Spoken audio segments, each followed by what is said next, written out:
নমস্কার সকলকে। আমরা প্রত্যেকেই অলরেডি জেনে গেছি যে 2016 এসএলএসটির যে কেস সুপ্রিম কোর্টে বিচারাধীন ছিল সেটির আগামীকাল রায়দান, এবং আমরা প্রত্যেকেই আশাবাদী এবং আমরা যেটা চেয়েছি মন থেকে যে একজন যোগ্যও যেন চাকরিহারা না হয়।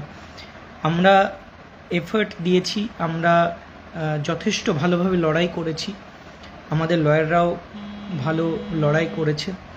তো সেই জায়গায় দাঁড়িয়ে যথাসাধ্য চেষ্টা করার পর যে ফলাফল আমরা আগামীকাল পেতে চলেছি, যে রায়দান আগামীকাল হতে চলেছে, আমরা আশাবাদী এবং আমরা সকলেই চাইব যে আমরা যারা যোগ্য চাকরিজীবী রয়েছি তাদের চাকরি যেন সুরক্ষিত থাকে এবং আমাদের এতদিনের যে লড়াই, এতদিনের সংগ্রাম, না খেদে না ঘুমিয়ে এবং অনেক সময় রোদে বৃষ্টিতে ভিজে যে লড়াই আমাদের চালিয়েছি তার যেন একটা যথাযথ মূল্য আমরা পাই। সেই মূল্যটা আমরা তার মাধ্যমেই পাবো যে যোগ্য যারা আমরা আছি তাদের চাকরি সুরক্ষিত থাকুক তার মাধ্যমে।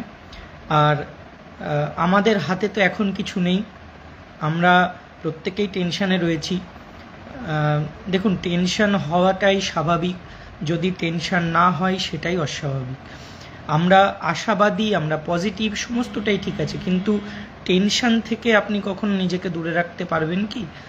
সেটা হয় না অনেক সময়। আমরা মন থেকে, ভেতর থেকে যতই শক্ত হই না কেন, চাকরির ব্যাপার, জীবন জীবিকার ব্যাপার, টেনশন হবে। কিন্তু এটাই বলবো যে একেবারে ভেঙে পড়ার তো কিছু নেই, হয়ওনি, কারণ রায় এখনও ঘোষণা হয়নি। আর আমরা সকলেই জানি যে বিচার ব্যবস্থা নিশ্চয়ই যোগ্যদেরকে এত বড় শাস্তি দেবে না আলটিমেটলি। তো দেখা যাক, আমরা প্রতীক্ষা করব। আমরা আগামীকাল কি হয় তার দিকে অবশ্যই তাকিয়ে থাকব, মুখিয়ে রয়েছি দেখার জন্য, কারণ এত দিনের সংগ্রাম এবং এত দিনের যে লাঞ্ছনা, অপমান, সমস্ত কিছুর জবাব আগামীকাল পাওয়া যাবে।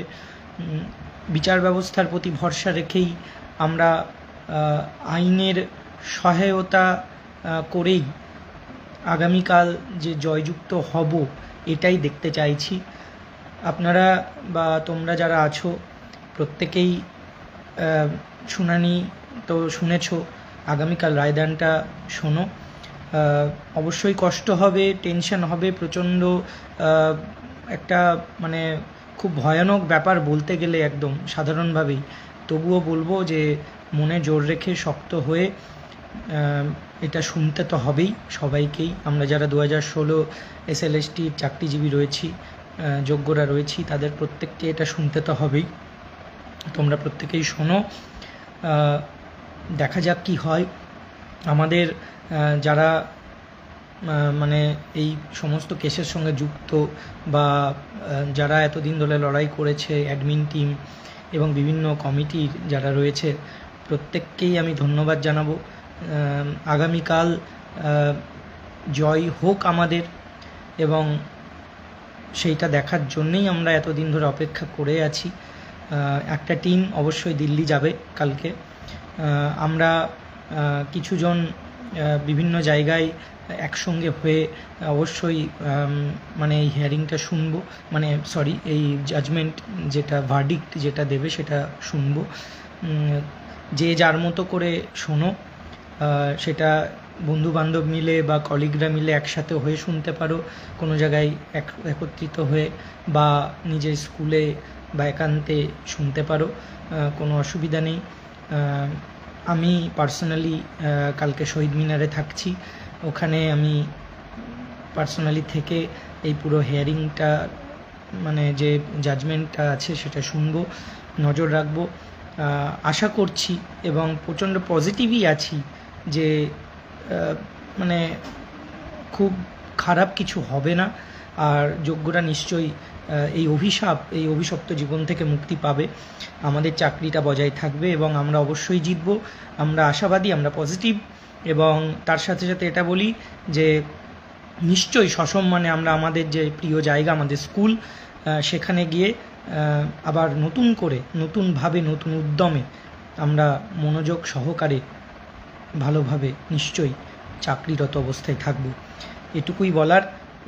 রাতটা ভালোভাবে কাটাও সবাই, মানে টেনশন হোক তবুও মানে সেই টেনশনটা রেখেই রাতটা অন্তত কাটাও। তবে বেশি চিন্তার কিছু নেই, যতক্ষণ না রায়দান আমরা দেখছি বা শুনছি ততক্ষণ টেনশন করে লাভ নেই। যেটুকু টেনশন হবে ওটা স্বাভাবিকভাবেই হবে। আগামীকাল আমরা সকলে নজর রাখবো সুপ্রিম কোর্টের 1 নম্বর কোর্টে 10:30 থেকেই।